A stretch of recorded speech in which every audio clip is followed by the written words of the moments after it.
Came here to say who won it from the jump. Came here to say get exactly what you want. Came here to say that you don't really want it with us. Yeah, we live, you know. We came here to say that you don't really want it with us. Yeah, the sports show.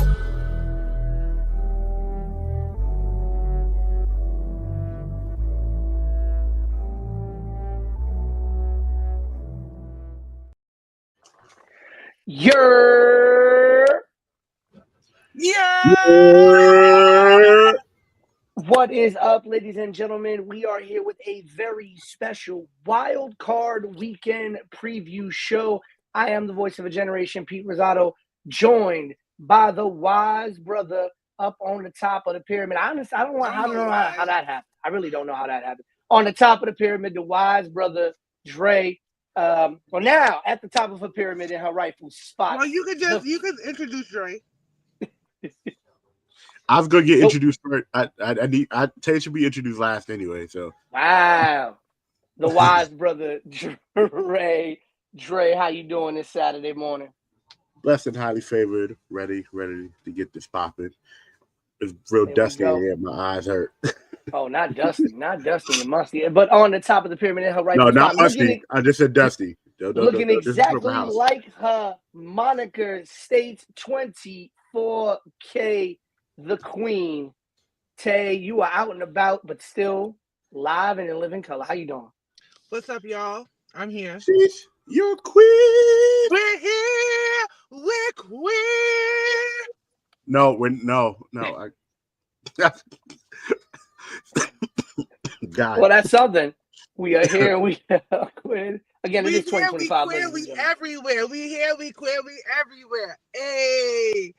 Hey, Yerrrr, what is up to Randy? You know, I just think that everybody should be gay just as an act of defiance against society. We'll get back to that. No, we won't. We probably won't. More on that later. But first, you know what? Just slob on the knob for the hell of it. Our top story. We're live. There's no editing. There's no editing this. We are live. That's why I said live and in living color. Oh, my bad. Oh, I don't give a shit. And listen, I love games. If you happen to be a person whose preference is to slob on someone's knob, more power to you. More power to you. Go ahead, slob away. Do what you need to do. Oh my God! Wait a minute. Hold on. It is a miracle. It is a miracle of the highest order. There is a reason. There is a reason this man has so many. The Jesus has so many names because he is great. He has brought us for the first time in forever. It is the return of the prodigal son, Henny Bobby Brown himself. The prodigal son is crazy. The prodigal. It's the prodigal son for me. That's crazy. That's wild. Oh, shit. The prodigal son has returned. Yes. Big shout out to Randy, co-host of our Run the Break pod with the wise brother. Check that out when you get a chance. But NBA be damned right now. We are going straight into the most exciting part of the NFL season. It is the second season. The NFL playoffs start today with the wild card round. And we are going to get started with the first game of the day live today at 4:30 p.m. You can catch it on CBS and Paramount Plus. It is the 5th-seeded Chargers versus the winners of the AFC South, the Houston Texans. Couple things here. You got quarterback Justin Herbert has only thrown 3 interceptions this season, the fewest in the NFL. Texans defense, the second most interceptions with 19. This will only be the 3rd playoff game since 2000 between an offense with the fewest interceptions and a defense with the most or second most interception, as well as the return to the playoffs of Coach Jim Harbaugh, looking to become the only second head coach in NFL history to win a playoff game in his first season with 2 different teams. Do we have our first wild card upset this week with the Chargers and the Texans? Queen? Who's the heavily favored? The Chargers, right? The Chargers are favored by Vegas. Right now the line is only at 3. Yeah, it's not a high percentage. I don't think this is the upset game. I think the Chargers win this one. Dre? Honestly, I see them winning this one. I think the Texans win this one. As much as the Chargers, as good as the Chargers are, just like the Texans, the Chargers have shown a lot of inconsistencies this season. Uh, their quarterback has been great, not throwing many interceptions, but he hasn't. The offense hasn't been the greatest. It hasn't been world beaters, right? And being that the Texans are pretty good defensive team, who also haven't been playing pretty well on offense. Uh, I think we can't count out C.J. Stroud. I agree. Yeah. Yeah, I mean CJ Stroud going to have a interesting. He was great last year, that 45-14 blowout of the Browns in the wild card round last year. But he is going up against the number one scoring defense in the Yep. NFL without two of his top receivers, Stephon Diggs out to a torn ACL after week 9, and Yeah. Tank Dell went down with a knee injury. It's really just Nico Collins on that offensive side. And then you obviously have Joe Mixon as well, the Texan with the most playoff experience. Obviously, their coach, D'Amico Ryans, a lot of great experience there. But you also have two of the better defensive teams in the Chargers and the Texans. Chargers allowing the 11th lowest completion percentage. The Texans allowing the lowest completion percentage. This was a game I flip-flopped on my pick 5 on where to go, and I kind of avoided it after a while. But I am picking the Chargers. I think Justin Herbert, I think both of these quarterbacks are quarterbacks of the future. I think Justin Herbert has the edge and experience. He doesn't have the team around him that I think he should have. And CJ Stroud, I just think, there's too much against him in terms of injuries on the offensive side. But both of these quarterbacks I expect to see in the playoffs for a very, very long time every year. But I'm taking the Chargers in this first game. Now, the big game tonight, Saturday night, 8 p.m. You can catch it. But before you get to that, with this Chargers game, right? We've been primarily you, right? Justin Herbert, right? Is this the season? Is this the series? The playoffs. Is this the season he kind of breaks out and continues to surprise? He's played very well this season. I've watched a few Chargers games. He's played pretty well, but I feel like he's very close to reaching that superstardom. I think he just needs his team around him as well, but I think he needs a few more pieces. Do you think Justin Herbert kind of breaks through this playoffs? I mean, I believe so. I believe it's also tough considering who he's going to have to go up against in round 2 and beyond once he gets past this wild card round. But it's interesting because you would have thought he would have had a bigger season with Jim Harbaugh as his coach, and that did not necessarily happen. Jim Harbaugh kind of running a more traditional run-based offense in LA. And so it's going to be very interesting to see if they open up the playbook for Justin Herbert next year. I do agree that he does need a little bit more offensive help. This obviously is not the same Chargers offense we're used to seeing, but I think this does have to be the season that he makes a statement, and I think this is going to be a good game to do it for. I agree totally, Pete. I agree with both of you. All right, getting to our primetime game on Saturday, it will be the Baltimore Ravens, the winners of the AFC North, going one-on-one against their longtime division rival, the Pittsburgh Steelers, who, and this is a tale of two cities, really, because you've had the Ravens, who went, I believe, 3-0 to lock up the season, lock up the division, I should say. And the Steelers went about 1-4 in their last 4 games to not lock. They had a chance to win this division. Obviously, the big storyline here Ravens wide receiver Zay Flowers out for this game. Number 1 receiving target for Baltimore. Does Baltimore and one of the top 3 picks for MVP, Lamar Jackson, continue that march to an AFC Championship game like they did last year? Or does Pittsburgh and the return of Russ Wilson take down the juggernaut that is the Baltimore Ravens tonight at 8 p.m.? I have the Ravens winning this game. The Steelers have not looked good these past couple of weeks. That's not to say that they won't shot our sheriff and pull it off. But I do feel like Lamar Jackson is going to have that signature Lamar Jackson performance.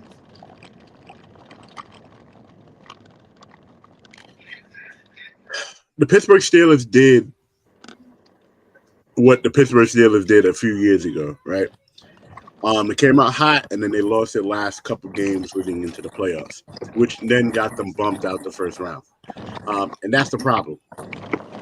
As good as this team is, they haven't been able to finish they finished last year with the 500 record, but they haven't been able to finish seasons the last few seasons. Like, you have to go into the playoffs strong, especially going against a team the caliber of the Ravens. Yes, they are missing their number 1 target, Zay Flowers, but that Jackson Andrews connection is probably one of the strongest quarterback tight end connections outside Mahomes and Kelsey. But I do agree with Tay. I think Lamar Jackson is in for one of his signature games. But again, it's one of those things. For me, this is the game you're supposed to win as the Ravens. This is the game you're supposed to win. So now if you lose this game, what does this say about the overall team, but also what does it say about Lamar Jackson, depending on his performance? So. It says that he's not MVP. I mean, no. I believe that it will say a lot about the Ravens not being able to perform in higher level games. I think that if they lose today, it will be an embarrassing loss. I think it's embarrassing. Here's the thing. The Steelers, if there's one team that knows how to beat the Ravens, it's the Steelers. If there's one team that knows how to beat the Ravens, it's Mike Tomlin. Lamar Jackson is dynamic. There's no question about it. There's a reason the man has won 2 MVPs. But I've always warned against the Lamar Jackson Superman game. Now, he does have Derrick Henry.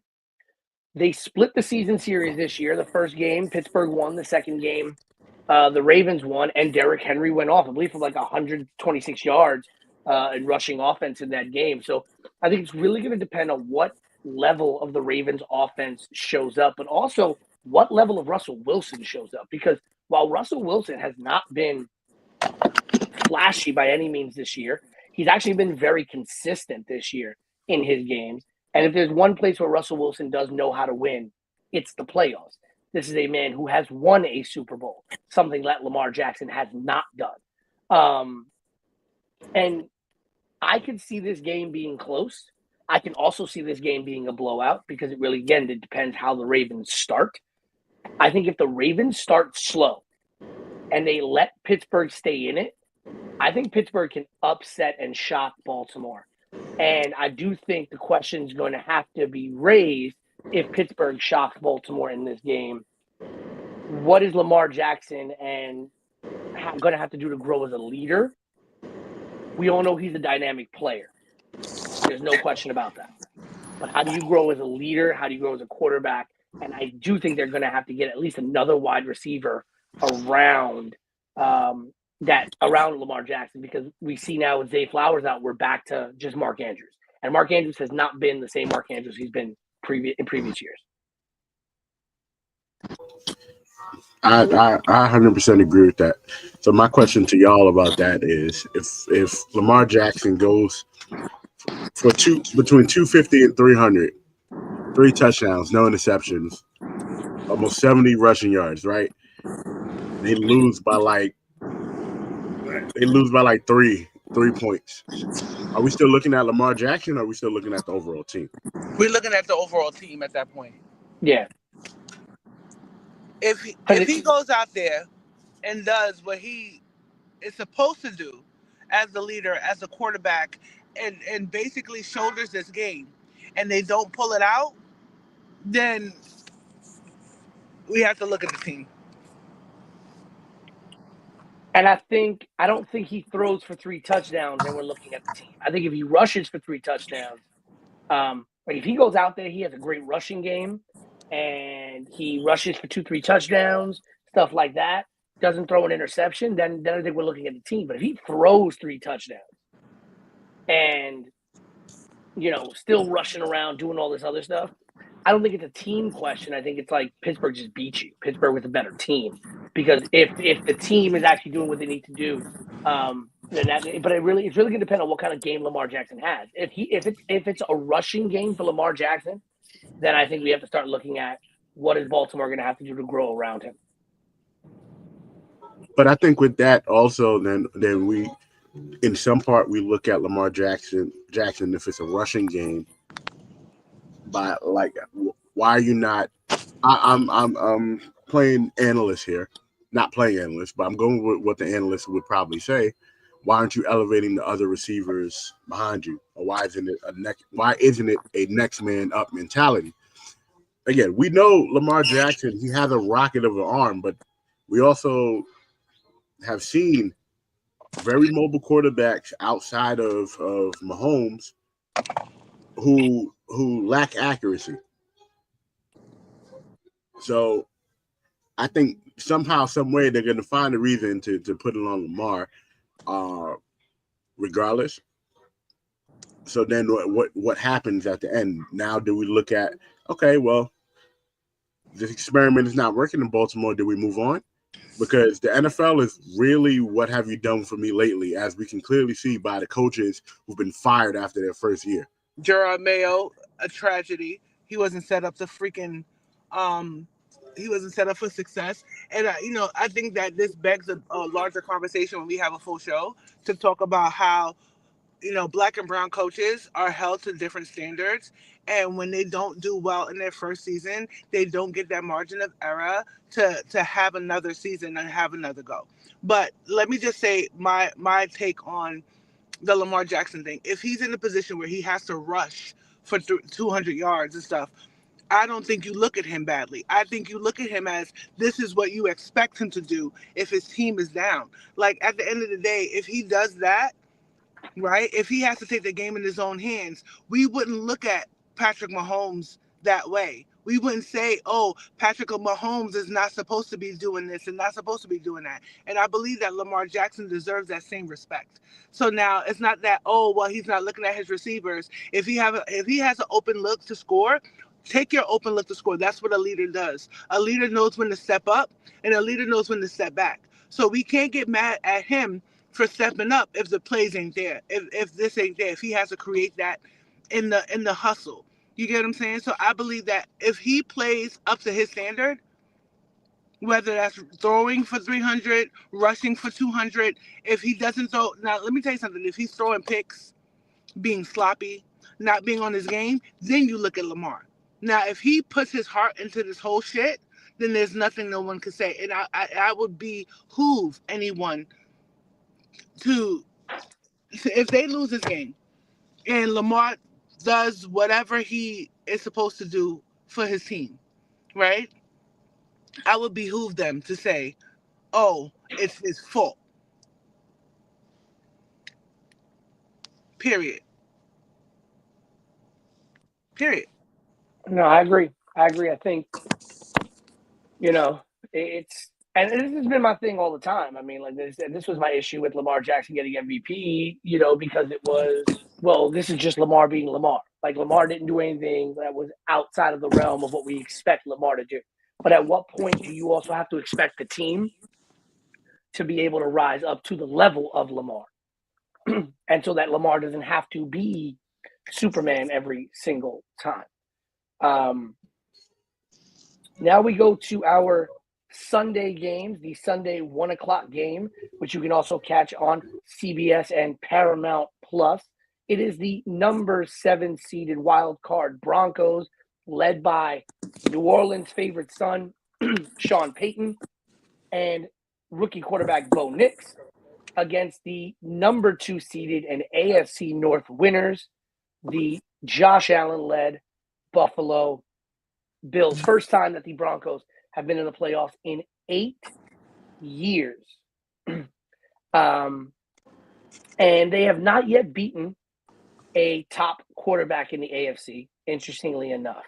But we got the Bills. I mean, I feel like we're almost living through another early 90s scenario where the Bills made 4 straight Super Bowls and lost 4 straight Super Bowls. I feel like the Bills are always right there over the last couple of years, right there, and can't make it.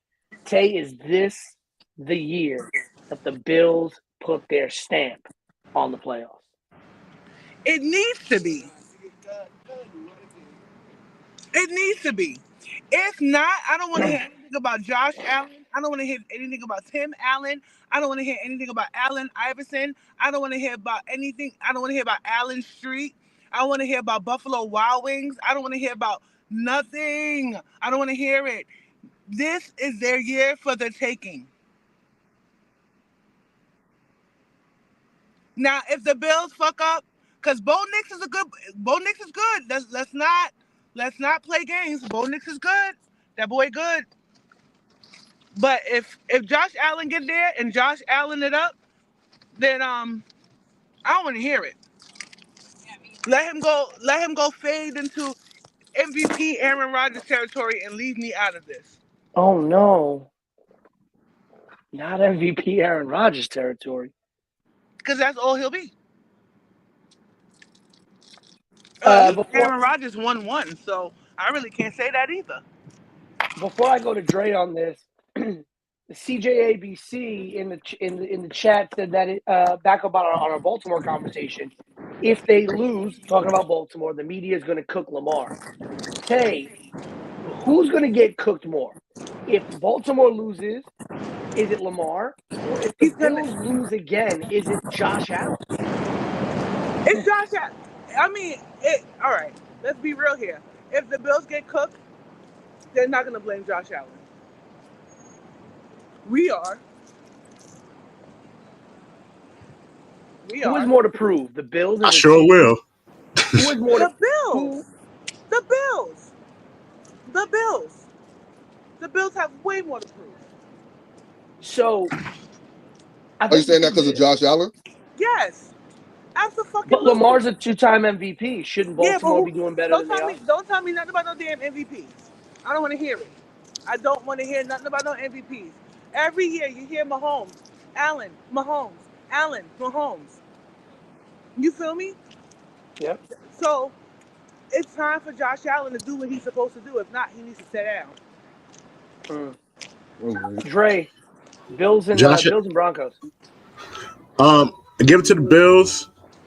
It's going to be a close game unless Josh Allen has one of his Superman games as well. It's not too far-fetched to say that he probably will, but to piggyback on what Tay said, yeah. Even though Lamar Jackson has won his 2 MVPs, it's always been Mahomes Allen. Jackson is there; he's in the stratosphere, but Allen has gotten to Mahomes the most times in being in the league in the playoffs. I think the Ravens played the Chiefs in the playoffs one time since they're being drafted. Yep. So Allen needs to step up more in this outing. I think Allen needs to step up more in this outing, or again, the questions have to loom over Josh Allen as well. I think this is a big year for the big three, those big three in the AFC. I mean, in my honest opinion, I feel like a lot of blame gets thrown on Josh Allen. It's not like he doesn't perform in like big moments. I think it'll just be like say when he plays the Chiefs, it's more of a situation of the Chiefs just had a better game, and they'll squeak by a win, not necessarily like Josh Allen play like trash and threw away the game. So I mean, I granted I get where everybody slack is when it comes to Josh Allen stuff, especially with the Stephon Diggs thing.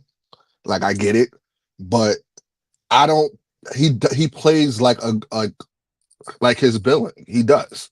He's had very big games with Patrick Mahomes and has performed. He had a big game against Lamar Jackson and performed. I think they won that game, if I'm not mistaken. So I get everybody's concessions when it comes to Josh Allen, but I feel like it should be more directed towards the Buffalo Bills as a team and not necessarily Josh Allen as the quarterback. Because if you really want to play favorites to a lot of things, like how I view certain things when it comes to quarterbacks, I feel like in Kansas City's respect, Patrick Mahomes has bailed them out of games, built their team out of games. Whereas Josh Allen's team has let him down. So far, so he can't bail them out. Like, there's nothing he could do about the Kansas City Chiefs beating him on an overtime, route, to the end zone type shit. You know what I'm saying? Like, it's a 1-score finish versus like they're getting smacked or they decisively lost. You know what I'm saying? So I don't feel like Josh Allen owes us like anything as far as like a big game to prove who he is. I think Buffalo needs to show up and show out, if anything. This is Josh Allen's 7th year in the league. This will be his 6th year in the playoffs. He's made the playoffs every year except his inaugural season of 2018. Mm-hmm. In 2019, he only played one game, went 24 for 46 for 264 yards, no touchdowns, no interceptions, and they lost that game. Then in 2020, he went 2-1, went all the way to the AFC Championship game, threw 5 touchdowns to 1 interception that year. 2021, 2022, and 2023, they all were out by the second round. They were 1-1. But 2025, he threw 9 touchdowns to no interceptions. Last year, he threw 4 touchdowns to no interceptions. When I'm talking about his regular season stats right now, this has probably been one of his greatest. We never really judge Josh Allen by the regular season. You feel me? We judge him by his ability to make it to the championship, the AFC championships. We know that's the goalpost in which Josh Allen is judged by. He's judged by the Patrick Mahomes measuring stick. And if people didn't want him to be judged by that measuring stick, every year is then back and forth, back and forth, back and forth. You feel me? So, yeah. The reason why I bring up his regular season stats is because this has probably been Josh Allen's best year when you think about like overall statistical metrics. It's not his best touchdown year. He's only thrown 28 touchdowns this year. He's thrown 37, 36, and 35 before. Definitely not his best yardage year. He only threw for 3,700 yards this year. Last year, for example, he threw 4,300, and back in 2020, he threw 4,500 yards. All right, Queen. all right, We will guys. see you. What's the next game? I have one more game, right? Or that was it? Packers and Eagles. All right, I got the Eagles, and then the other one. Commanders, Bucks. I got the Bucks. Interesting. Vikings and Rams. I got the Vikings. Wow. Those will be your wild card games. But I got the Bucks, man. Don't count on Baker Mayfield. I got the That's Bucks. An interesting one. All right, y'all. Love y'all. Got it, Queen. You too, sis. But the reason why I say this is Josh Allen's best statistical season, Josh Allen threw only 6 interceptions this year. Only 6. This is his lowest amount of interceptions in a complete season outside of 2019, where he threw 9 interceptions to 20 touchdowns, which was really his first full season because he only played 12 games in 2018. This is a man who's being considered for the MVP. A lot of people saying he is right now the number one pick for MVP this year. And as we've seen, they've always been the bridesmaid, at least these last couple of seasons. I think there's a lot more pressure on Josh Allen as well, but I think if they go all the way to the AFC Championship game and lose again, it's kind of like, okay, this is what we expect. But if they lose to the Broncos in this wild card game, I don't think you're able to walk that back. Nah, you'd definitely not be able to walk that back because Josh Allen has performed pretty well in the playoffs. It's only up when he gets to Patrick Mahomes. That's pretty much his roadblock. Like if Patrick Mahomes and outside of the Joe Burrow year, if Patrick Mahomes was not in the way of those years, all the time, this is kryptonite. Yeah, if Patrick Mahomes. And the referees were in his way, he would probably be a Super Bowl champion. I think he would probably have one.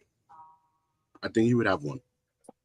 Yeah, it's going to be very interesting to see how Bo Nix plays. Again, the Broncos have played the Chiefs, the Ravens, the Bengals, and the Chargers this year, and they have not beaten any of them. So now you're getting probably the best team, if not the second best team in the AFC, and one of the top quarterbacks. Are you going to break that drought of losing against the top quarterback teams? Wait, we calling him the top quarterback now? I think he is one of the top quarterbacks in the AFC. I thought Josh Allen was one of the top quarterbacks. I think we've on the show have said it. I'm talking about Bo Nix. I thought that's what you're talking about. No, hell no. He's a top rookie for sure. Yeah, he might get rookie. He might get rookie of the year. So the Broncos have played the Ravens, the Bengals, the Chargers against Herbert, Burrow, and Lamar, and lost to the top quarterbacks. They played Kansas City, but Mahomes didn't play in that game. So now you're going up against one of the AFC's top teams and one of the AFC's top quarterbacks. Is this going to be the game where you break the slide of losing against those top teams? Speaking to the Broncos. Let's go to Sunday's games. The second game on the Sunday schedule, 4:30 p.m. live on Fox. You'll see the wild card Packers versus the NFC East winners, the Philadelphia Eagles. And this is another game that I think is ripe for an upset. I mean, we know that Jalen Hurts is coming back from concussion protocol, but we know that concussion symptoms can linger for a little while. Philly hasn't exactly been a world beater this season. Yes, they won that division, but they haven't exactly been world beaters. But Jordan Love is really good. And I know he tweaked his elbow in this last game in week 18, but I think it is entirely within the realm of possibility that the Packers can upset the Eagles. Not saying it's going to happen, but I do think it's well within the realm of possibility. Matt, let's go to you. What do you think, Packers, Eagles? I'm going with the Eagles. And I feel like you get like a Wilkins cue in the back of your ear. But I can't deny the fact that, and I gotta apologize, Jordan Love is really, really, really good. I mean, last year was really his coming out party. But yeah, I mean, I just feel like they still are missing key pieces to make them that big of a threat. Yes, an upset is possible because, again, any given Sunday. But I just feel like the Eagles is the team to beat right now in NFC. And that's just I feel like it's gonna take either injuries or, like Pete said, the referees calling the game unfairly in order for Green Bay to fucking be beating the Eagles. I just don't see it happening. The defensive side, I feel like the Eagles just have an edge on the Packers. I really feel like they have a better edge. I feel like Jalen Hurts is a way better quarterback than Jordan Love. He's proven himself already. I feel like even though that they had that little scuttlebutt in the beginning of the season where they all weren't on the same page, I feel like they're all on the same page now. and I just don't see I feel like the Eagles are the team to beat in the NFC. So I'm picking the Eagles. I agree 100% with Matt. The only issue I have is the fact that the Eagles, like a few other teams that are at the top, have shown many inconsistencies. Again, you said it, Pete. They have not been world beaters, and this is not the team to have a bad game against. Because the Packers will pick up on that. I know Jordan Love tweaked his elbow, but the thing about the Eagles, when they lose focus, they lose complete focus, and they just crumble. Yeah.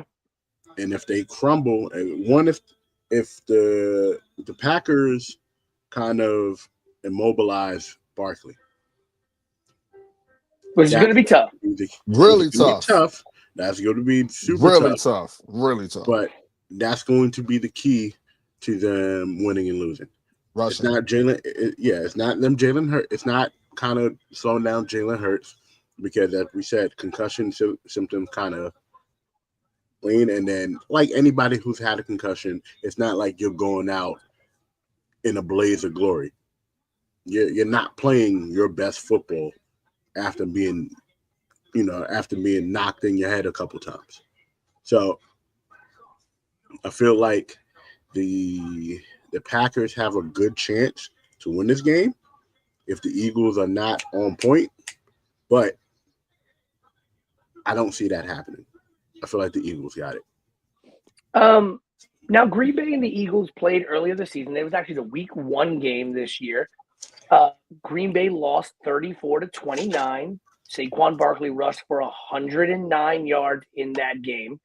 But I bring that up. Green Bay, when we look at Green Bay's schedule, they lost to Philly, Minnesota, Detroit twice, Minnesota twice, and then they lost to Chicago at the very end of the season, 24-22, which I thought was a game they should have won. But, they've beaten everybody else. They've scored 30-plus points multiple times this season. Jordan Love has been great. And Jordan Love played in every game except for 3. In fact, they won 2 games where Jordan Love did not play in weeks 2 and weeks 3. But I bring that up because has anybody spoken about how Philly probably had one of the easiest schedules in the NFL this season? They sure did, and they will have Y'all did. the easiest. Yeah, you we said did. it earlier in the season. Philly, You said it at the begin. You said that shit at the beginning, and then if you look at next year's schedule, projected schedule, they may have the easiest schedule next year too. Philly only played 1, 2, 3, 4, 5, 6 games against playoffs teams this year, and that's counting 2 against Washington. So if you take the Washington games off the schedule, they played against only 4 playoff teams this year. Green Bay in week 1, Tampa Bay in week 4, and then there's 2 more. LA in week 12 and Baltimore in week 13.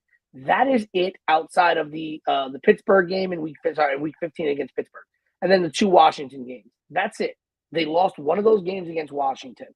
But here's who they played this year: Atlanta, New Orleans, Cleveland, the Giants twice, Dallas twice, Jacksonville, Carolina, and Cincinnati. And Cincinnati, I put that in that group because they haven't been as good as they usually been, right? They lost to Atlanta 22-21 in week 2. They barely beat New Orleans 15-12 in week 3. And mind you, Jalen Hurts threw for 311 yards and Saquon rushed for 147. And you barely beat New Orleans by 3 points. They barely beat Cleveland, only beat them by 4 points. Jacksonville, they only beat by 5. Baltimore, they beat by 5.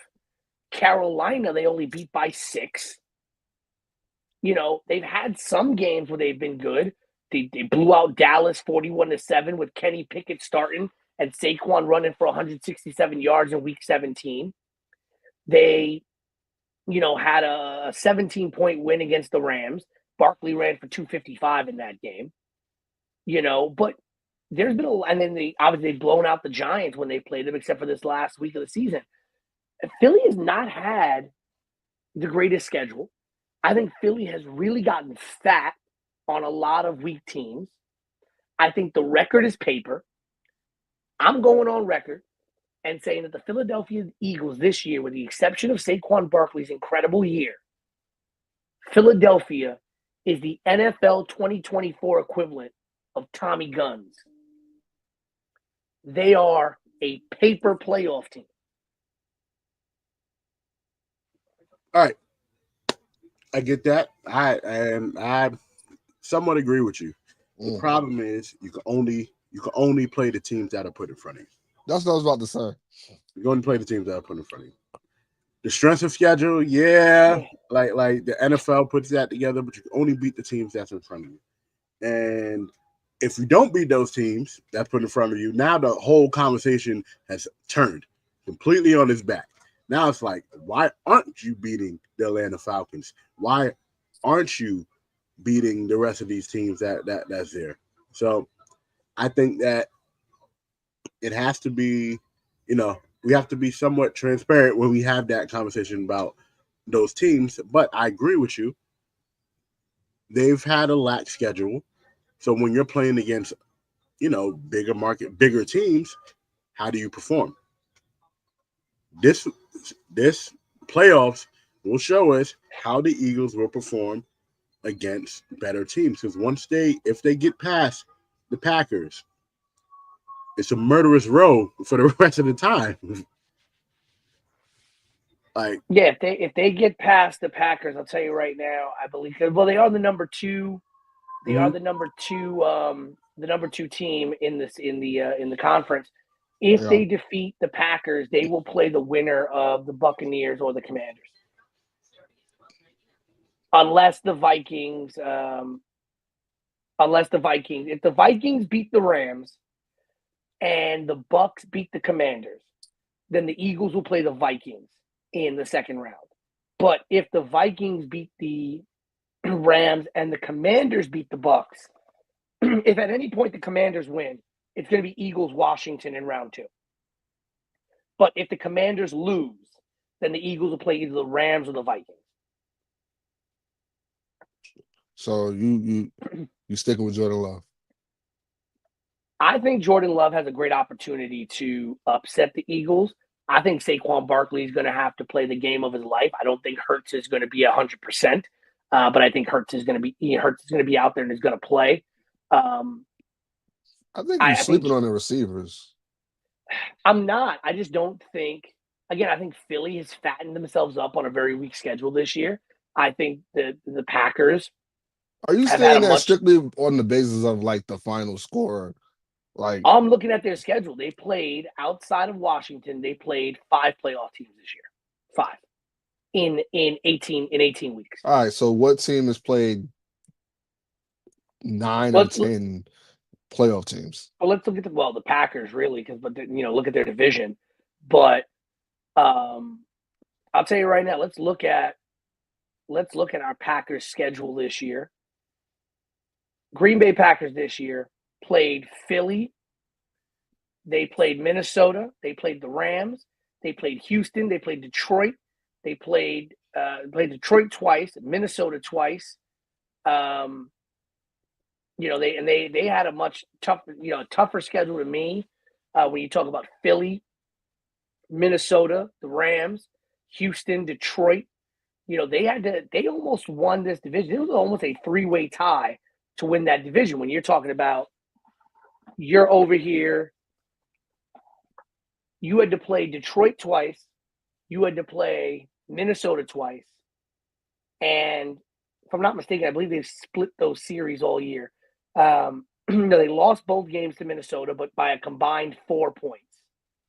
And they lost both games to Detroit, but their second game against Detroit, they only lost by 3. And I think the Packers got better as the year went on. Packers gotten better as a unit. Probably like I said, last year was like their coming out party, and we started to look at them like, damn, they actually might have something here, right? And then this year, they fare well against playoff teams, like you just said. But I can't judge a team off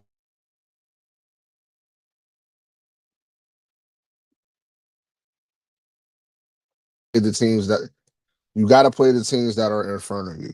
Yeah. And ultimately, like Dre said, if they would have lost to these teams, we would be sitting there saying like they're trash. But just because they beat them and they didn't beat them overwhelmingly, we're saying that they can like maybe they're not going to fare well against a team that is practically on the rise, on the come up, not necessarily there yet. They're like the Sacramento Kings right now. That's how I look at Green Bay. Got the talent, they got all the potential. They're very young. They can start some shit. They can do something, but they're going against a team that's pretty much established, great coaching, have a culture, and a very seasoned quarterback. Like, granted, concussion protocols is what it is, but we're not going to sit here and pretend like this man didn't try to play with his arm fucked up or his leg fucked up. He's done it plenty of times. No, he's done it. He's done it. And I think, again, I think the big thing is also going to be whether or not, when you really think about it, how good is Jordan Love's elbow? Because he did tweak it at the end of the year.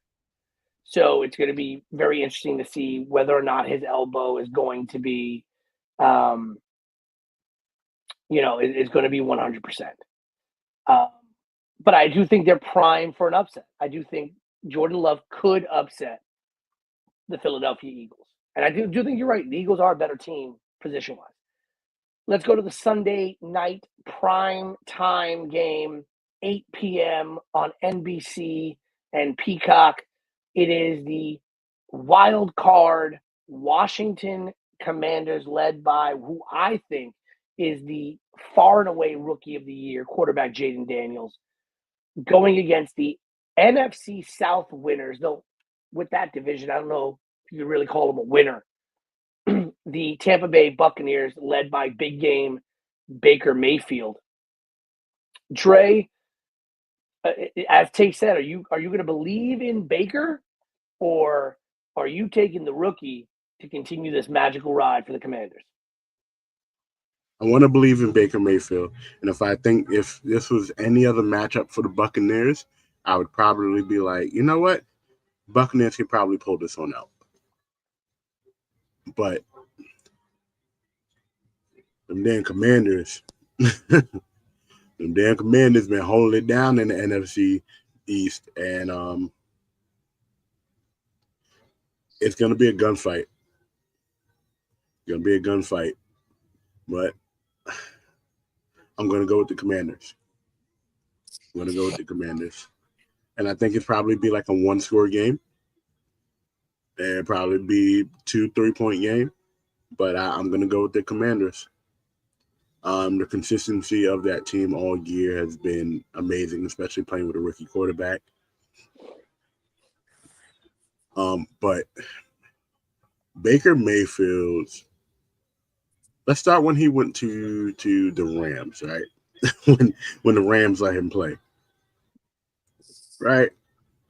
That man Baker was like, "Oh, y'all let me go. Y'all chose him over me. Bet." Went on fire. Came to the Bucks and has been on fire. I just don't see them beating this Commanders team.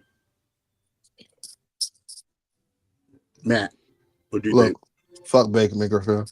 You already know how I feel about him. Wow. But look, we're not gonna fight the funk.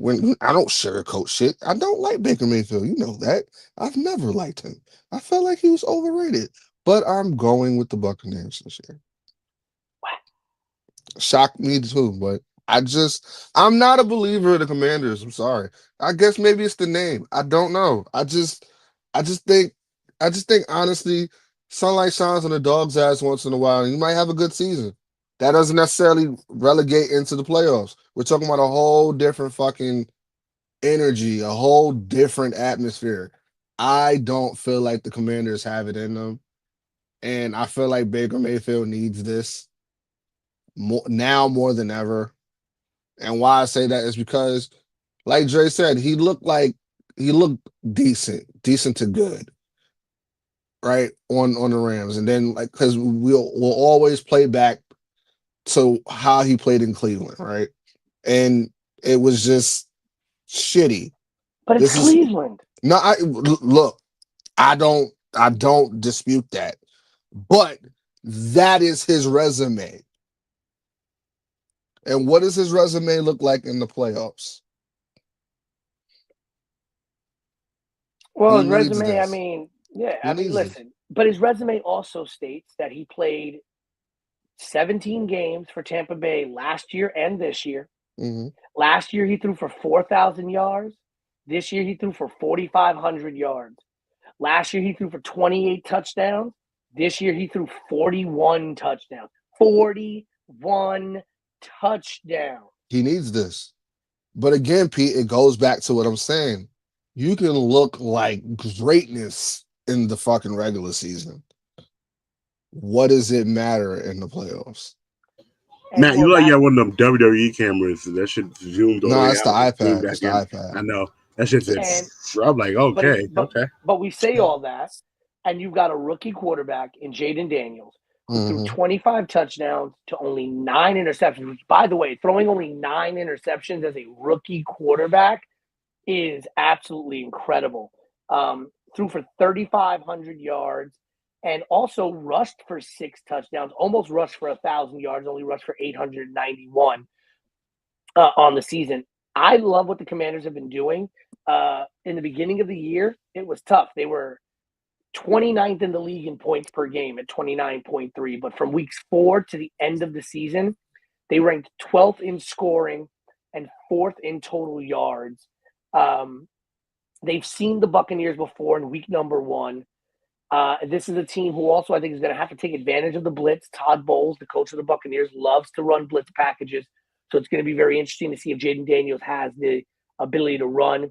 They have a playoff head coach in Washington. I'm sticking with the money. I'm sticking with the pick I made officially for pick 5 this week, pick 6 this week. I'm taking the Commanders. I've been riding Jaden Daniels all year. Pause. I've been riding the Jaden Daniels train all year. It's crazy. And it's not going to stop now. I think Baker has had an incredible season, and I think he's going to show out. And I think Baker deserves his money. But Jaden Daniels is going to win this game. I'm taking the Commanders.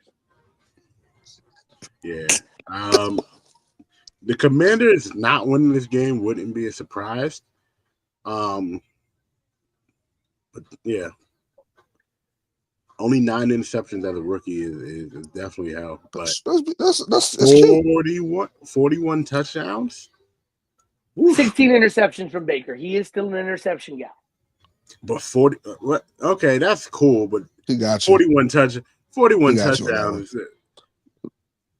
Well, again, how many people threw for 40 or for over 30 touchdowns this year in the league? Baker's tied for second in touchdowns. Right. He's tied for second in touchdowns, but how many people threw for over 30 touchdowns? I'll tell you right now. All right. Let's see here. Touchdowns this year. Mm-hmm. You have gotten 5 players. Sam Darnold threw 35, Jared Goff threw 37, Lamar Jackson threw 41, Baker threw 41, Joe Burrow threw 43, Bo Nix was right on the outside with 29, Josh Allen right on the outside with 28, and Matt's favorite quarterback, Aaron Rodgers, 28. Aaron Rodgers played enough games to throw 28 touchdowns. It's amazing to me, but right there, right? Listen, Baker Mayfield has had one of the best seasons. I think he threw for the 3rd most yards this year, behind only Jared Goff and Joe Burrow. He had the 7th best in completion percentage. In terms of yards per game, 4th in the league. And his completion percentage among starters was 3rd in the league. Tua at 72.9, Jared Goff at 72.4, Baker Mayfield at 71.4. Baker's had an incredible year. And Mike Evans has had an incredible year. We got to put some respect on Mike Evans' name. Yeah, I will. If they perform in the playoffs. That's it. Baker Mayfield's problem has always been the playoffs. I don't want to hear. But how many times has he gotten to the playoffs for it to be a problem? It's not my problem. You know what you're projecting. You can't say somebody's playoffs is a problem if you only got there like twice. Like, what do you do? He's only played 4 games in the playoffs in his career. In 2020 with Cleveland, they went to the playoffs in 2020. He threw 4 touchdowns, 1 interception in 2 games in 2020 for Cleveland. And then last year for Tampa Bay, he played 2 games in the playoffs, 6 touchdowns to 2 interceptions. So I feel like this should be the 1 in 3. What is he? He's 1 in 3, 1 in 2 in the playoffs right now? No, I think he's 2 and 2.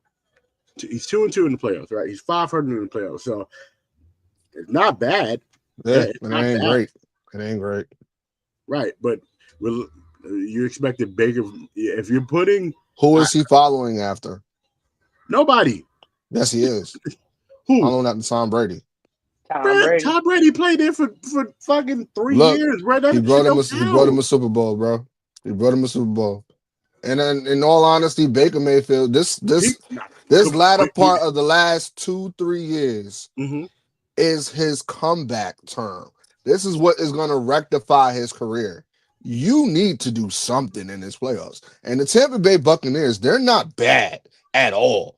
They could do some shit in this playoffs.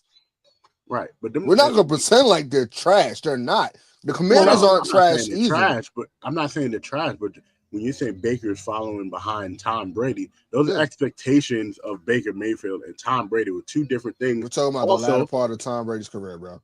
Also, Tom Brady unfair expectations because Tom Brady was still in MVP conversations at the latter part of his career. Come on, don't do that. Collecting Social Security checks. Collecting Social Security conversation. Don't do that. Matt wants to talk about Baker's playoff record. So let's talk about it. Let's talk about 2020, there's only 1 bad game on his playoff resume. I'm not talking about bad games. I'm talking about he is running a team right now. He's running a team right now. In 2020, when Cleveland made the playoffs, they went and played the wild card game at Pittsburgh. He went 21 for 34, 263 yards, and 3 touchdowns. The Browns beat the Steelers 48-37. Now, the bad game was that divisional round game. 2020, they played at Kansas City. And they lost not to Pat Mahomes, but they lost to Chad Henne. That's the bad game because they lost 22-17. Now, he did throw 204 yards, only 1 touchdown, 1 interception. But he almost beat the Chiefs. 22-17, not bad. Now, last year, 3 touchdowns and 337 yards against Philly to knock Philly out the playoffs last year. And then they went to go play the Lions, who eventually went to the championship game. And he threw for 349 yards, 3 touchdowns, and 2 interceptions. So when you talk about his playoff resume, that was a hell of a game too. I get what you're saying though, Matt. I just think the teams were different though too. If we look at them Bucks teams, Mike Evans is the only person that was there from the time Tom Brady was there up until now Baker Mayfield. But if we look at the overall scope of the team that Tom Brady had versus offense and defense versus what the Bucks have now, I'm recording. Now I don't know. I don't know. But I got the Commanders. I'm gonna stick with that one. I will take that pick, and I'll be happy if Baker wins and Tampa Bay wins. Go ahead. And if Jaden Daniels has a good game and the Commanders lose, I'll take that L. But I'm going to stay firm on the Washington Commanders because I think Jaden Daniels has had a special season. Not saying Baker has. Right. Now we go to the big Monday night game, the Vikings and the Rams, Monday night, 8 p.m. on ESPN, ABC, and ESPN Plus. The wild card Minnesota Vikings. I can't believe I'm saying that, considering the year that they had, up against the NFC South winners. The NFC West winners, the Los Angeles Rams. This game has been moved from Los Angeles to Arizona due to the wildfires in California. Of course, we hope everyone that has been able to escape these wildfires is okay. I mean, what we've been seeing on the news is absolutely devastating. You know, I think I don't think anybody kind of thought that I think people thought maybe the Rams would be competitive. I don't think anybody really thought the Vikings weren't going to win this game. But I do got to wonder, is there an emotional component now? The Rams are playing for the city. Yeah. I mean, have you seen what's been happening in Los Angeles? No, but I didn't think that they put that on them like that. Well, I think every Sean sports McVay, team does stuff like that. When 9/11 happened, all the New York teams were super teams at that point. So, Come on now. they Come were. on now. I mean, they're playing. They Yankees, were, yes. Yankees, yes. the Mets were Mets too. were- What are you talking Well, about? you Yankees and Mets, yeah. Rangers, the Mets yes. literally went. The Mets Knicks, literally come went to playoffs. The Knicks played good for a little bit. Jets. We're not gonna disrespect Fireman Ed. I'm just saying, bro. Come on, you gotta be realistic. But the point of it is that when a tragedy happens in a city, most teams take that burden on them and use it as fuel. I guess. Now Poor here's the choice of thing with the words. Vikings. The Vikings have had an incredible season, but I mean, believe it or not, this is Sam Darnold's first career playoff start, and he is playing for his fourth team. Pause. It's Playing crazy. for his fourth team. It is his first career playoff start. Listen, Sam Darnold has had an incredible year. I've gone on record on this show as saying I don't MVP. understand how Plenty of times. We know that is your favorite quarterback of all time. Nope, We know. I've gone on record saying that I don't understand why Sam Darnold is not getting more consideration for the MVP conversation this year with what he's done with Minnesota. I think he's going to win comeback player of the year, and I kind of think that's a slap in the face because it's a consolation prize. I think the guy should definitely be in the conversation more than he is for MVP this season based on what he's done, his statistics. I don't think he should win the MVP, but I don't understand why enough people aren't talking more about Sam Darnold's case for MVP this season. And I think we've kind of regulated him to just being the comeback player of the year, which it's been one hell of a season. Is it crazy to think Sam Darnold's going to keep going with this in the playoffs, or are the Rams going to shock everybody and once again be the miracle Rams like they were when they won the whole damn thing? No. No. Just no. This better not happen. This better not happen. Y'all know how I feel about Matthew Stafford. This better not happen. Oh my God, this better not happen. I'm going to be so mad. Why? You are a Matthew Stafford guy. Since when? I'm just saying. Since when? Because you talk about him more than we do. I'm just and that, I thought that was Pete's because guy. we keep talking about these dumbass Rams, bro. That was Pete's guy, bro. Now they've beaten Minnesota earlier this season, 30-20, in week 8. Pete's guy is what's his name? What's his name on the Chargers? Justin Herbert. Justin Herbert. That's Pete's guy. It was Justin Herbert and Sam Darnold. He kept talking about he brought up Sam Darnold literally every season. I'm like, Pete, why? Why do you like Sam Darnold? I need to understand that. This is not your first time. You've been talking about him a lot. Darnold. I think Sam Darnold got a raw deal in New York. Doesn't say much. We're now seeing what and no, Randy, No, Randy, I do not think Lamar Jackson's the MVP. I think Josh Allen should be the MVP. I'm a hater. Because at this point, we're now giving Lamar Jackson the MVP like we give LeBron MVP votes. Because it's just, it's LeBron. Might as well. Don't you do that. It's not the show for that. Really, Just yeah. saying. I'm just saying. Don't you do that. Hey, for all that, Michael Jordan shouldn't have 6 MVPs too. Yo, stop We're it. gonna do that. If we're gonna do that, Stop it. this is Michael Jordan wasn't damn near 50 winning his 6th MVP. LeBron James is 85 in basketball years. Right. He's not going to win the MVP.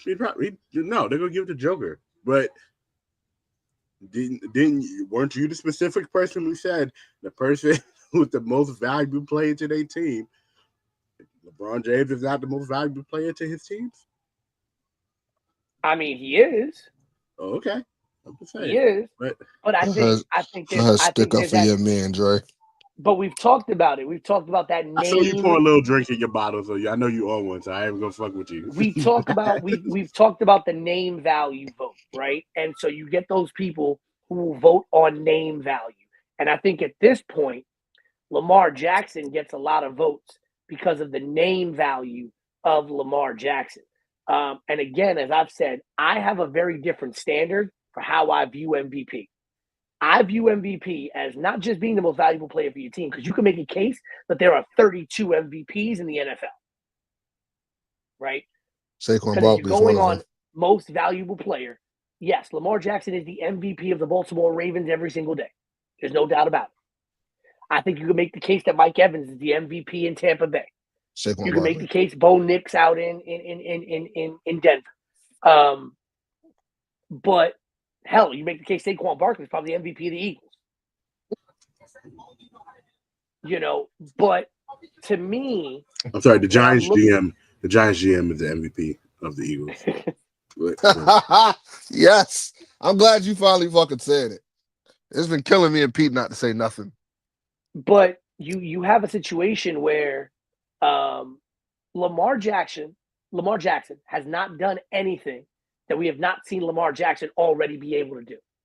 He has not outperformed his previous standard that he set. Why do you hate that man so much, Pete? Josh Allen, I think, has actually gotten better as a quarterback this year. He actually changed the number one thing that has held him back as a player, and that is throwing interceptions. He has thrown the least interceptions of any time in his career. He has led them to an AFC East win as a division winner. And he's likely going to go to the AFC Championship game. Hopefully he can win this one. But he's actually set a better standard for himself as a quarterback while maintaining the offensive standards that he has set for himself previously. Lamar Jackson has just done more Lamar Jackson things. Seriously, though, can you answer that question? Why do you hate that man so much? I need to know. Why do I hate who? Lamar Jackson. Why do every season, like, you never give this man props? Like, I don't I'm befuddled with it all. Like, why? Why don't you like Lamar Jackson? I don't not like Lamar Jackson. Sorry. I don't know, man. I don't know, man. I think Lamar Jackson's a great quarterback. I just don't. You know what? I'll give you this. I think I hate on Lamar Jackson. I don't even say that. I'm working on my communication in 2025, right? It's part of my relationship building, but I'm going to do this for everything else. Okay. I believe that I give Lamar Jackson the same kind of smoke that I gave Mike Vick in the beginning of his career, in the sense that I don't like the way that they play their game, and I don't necessarily see them as a complete quarterback. Lamar has changed. Lamar has become more of a complete quarterback, and I've stated over the years that Lamar has gotten better and better in terms of how he's developed his game. Lamar Jackson doesn't just run now. I used to say Lamar Jackson was run first, pass fifth. Now Lamar will equally run and throw the ball. And I also understand it's not his fault that he doesn't necessarily have a top-level receiving core, and he needs to run the ball more.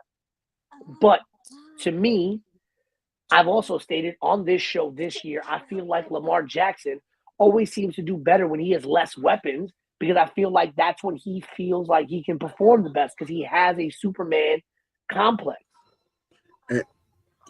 And that goes into the Josh Allen for MVP argument, which I understand because Josh Allen's not throwing as many interceptions because he doesn't have to force it to a particular side of the field anymore. He has to use everything available to him, including his legs, and that's what that's the Josh Allen MVP argument, and I totally understand that.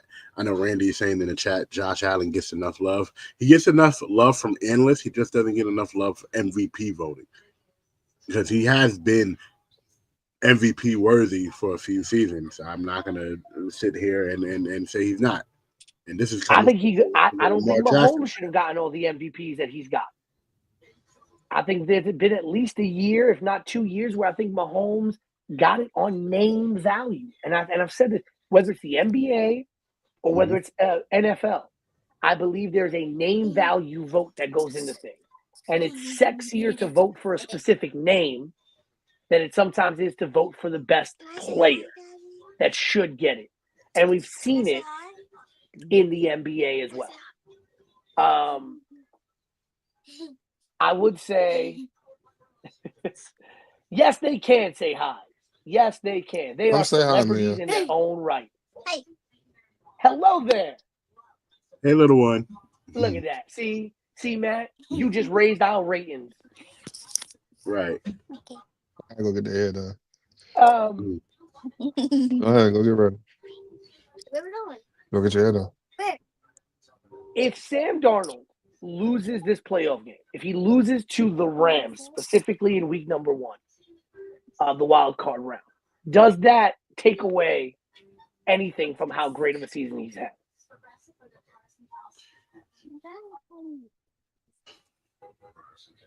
Yes. I think it does. When you're in the argument for MVP and you have better or similar stats to the two other quarterbacks inside the race, you're looked at that same standard at this point. Your numbers compare to the previous MVP, which is Lamar Jackson. Yeah, to the previous MVP Lamar, and who the overall fan vote or the analyst vote of Josh Allen. You gotta look at him in the same standpoint. You have to.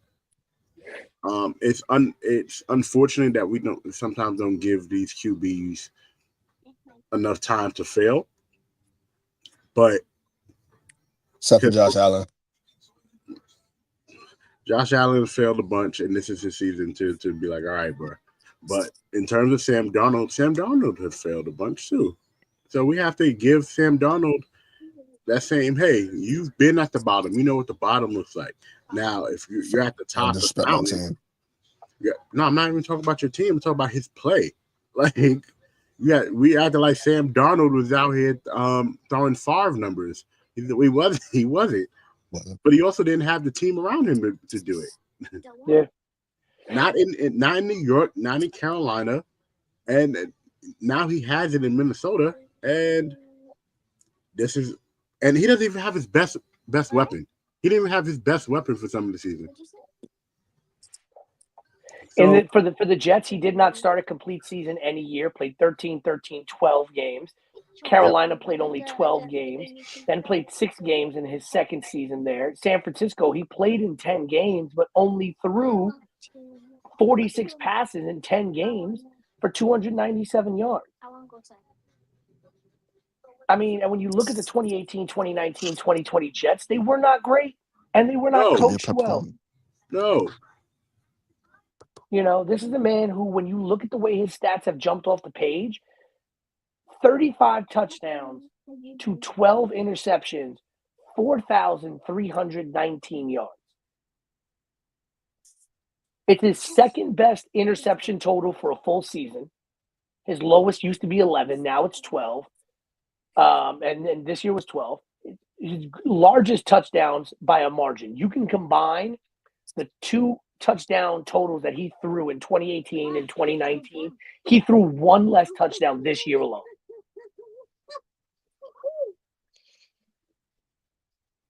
To me, Sam Darnold, I think, listen, I think they beat the Rams. So if we go based on what we think, if the Chargers beat the Texans, and let's say the Chargers beat the Texans, if the Ravens beat the Steelers and the Bills beat the Broncos, then in week 2 in the divisional round, it will be the Chiefs versus the Chargers and the Ravens versus the Bills.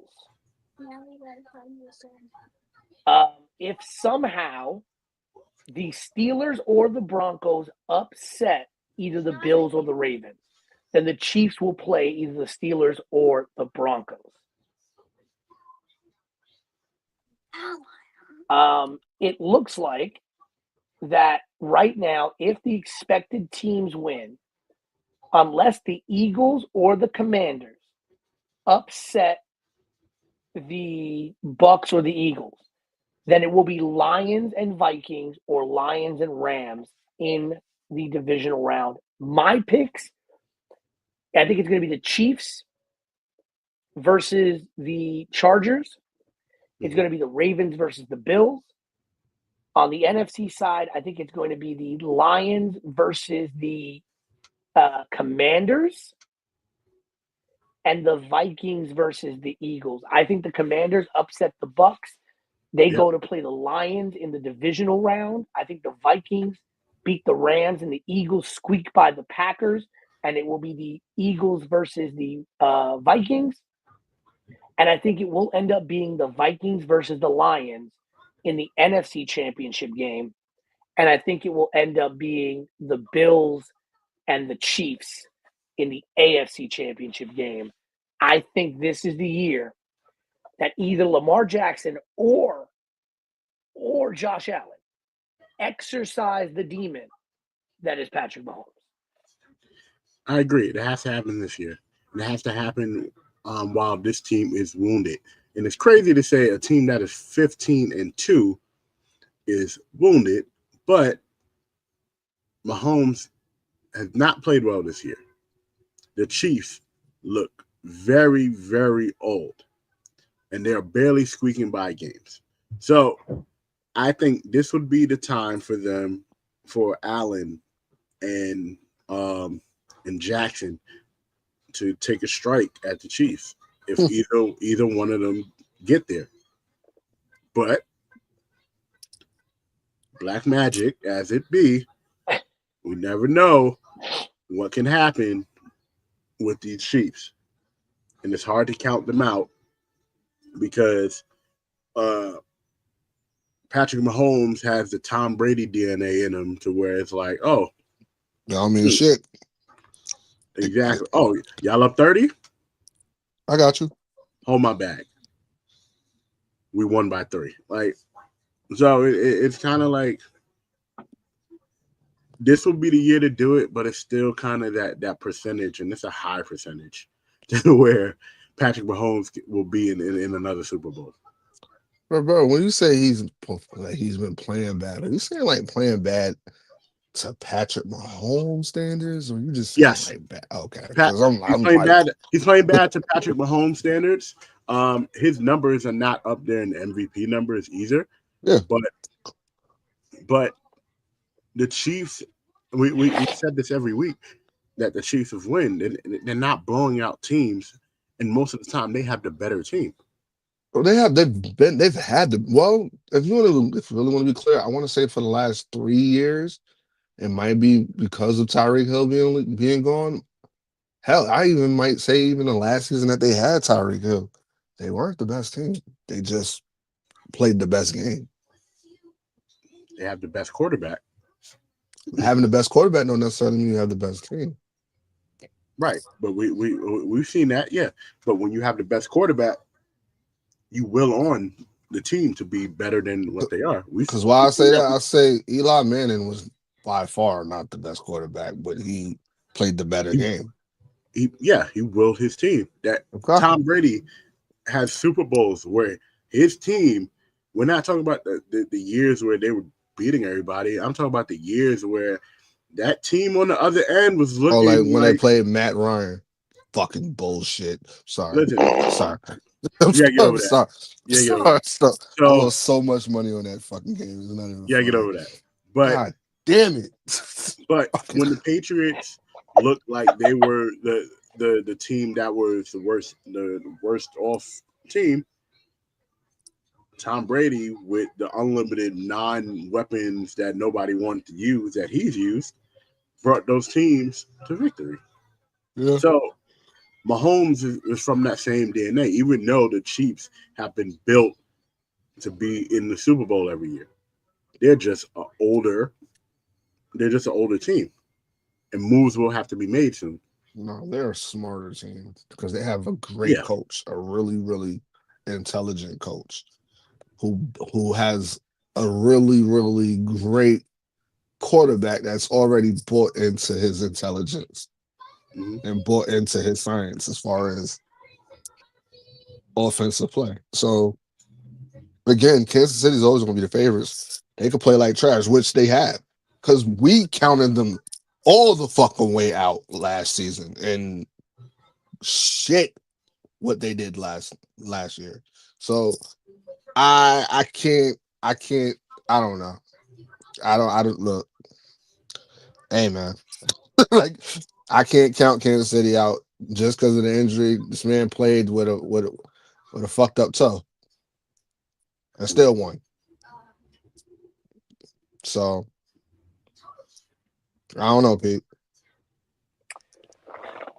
I'm counting Kansas City out. I think if they run into the Ravens or they run into the Bills, We counted them out last year. I'll do it again. And you know what? If he wins another Super Bowl and proves me wrong, then hey, so be it. But You gonna look at him like Tom Brady after that. You Like and Tay, you gonna look at him like he's Tom Brady. You're gonna look at him like he's Tom Brady. playing a damn dangerous game. Yeah. That is the NFL equivalent of light skinned Jesus. Don't go against that man. That's the boogeyman right there. Bugging. Bro, listen, we have our picks in. And by the way, pick six is very close. Some bullshit. I'm trying to pull an upset in these playoffs. It's super close. Some bullshit. It's super close because Matt, listen, God bless you. You made a roaring comeback for sure.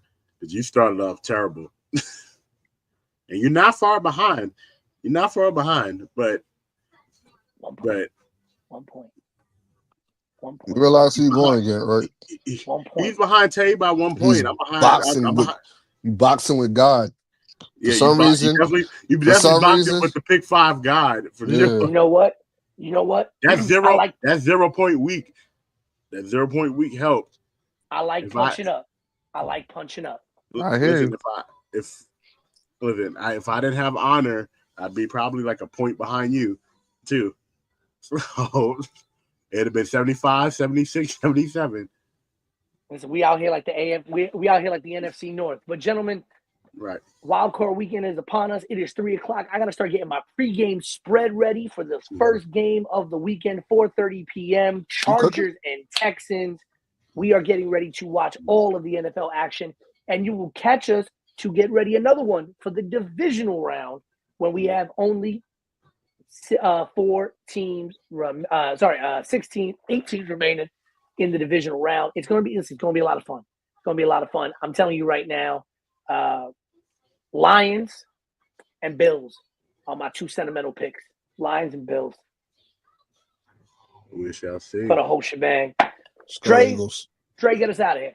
That's all I got left. So, shout out to Jobs Heads Network and shout out to the Yerrrr Sports Show Network. All our shows and our upcoming shows, as in Brooklyn Bullshit. The Dog Days of Baseball is coming back. Tavius Tea Time, which has been highly requested, and the new show on the network, the Run the Break podcast.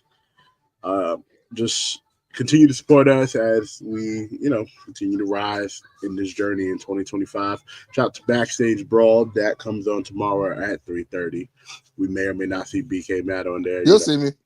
Listen, It is very much. It's still very much a talent exchange.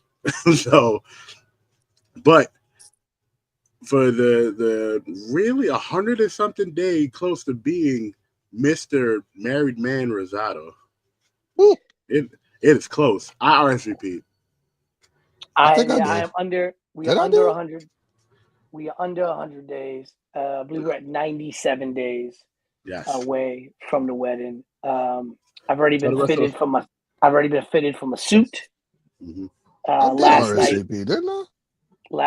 we picked the menu. Mhm. Chicken. We've got chicken, we've got steak, and we've got fish. God damn it! I don't know what to choose. I chose chicken. We've got a sirloin, an Mhm. aged sirloin for the steak. Wait, did I? I could have sworn I did. Did I? You can check after. You can We check got the we've text got message. a salmon dish for the fish, Mhm. and I believe the chicken is an herb roasted French chicken, which I think is something I should say pause about, but I don't know. Yeah, No. we can talk about it after. You're We can good. talk about it after because we're All still right. live. So Yeah, but there's a lot of food Right. options. Food's gonna be great. Music's gonna be great.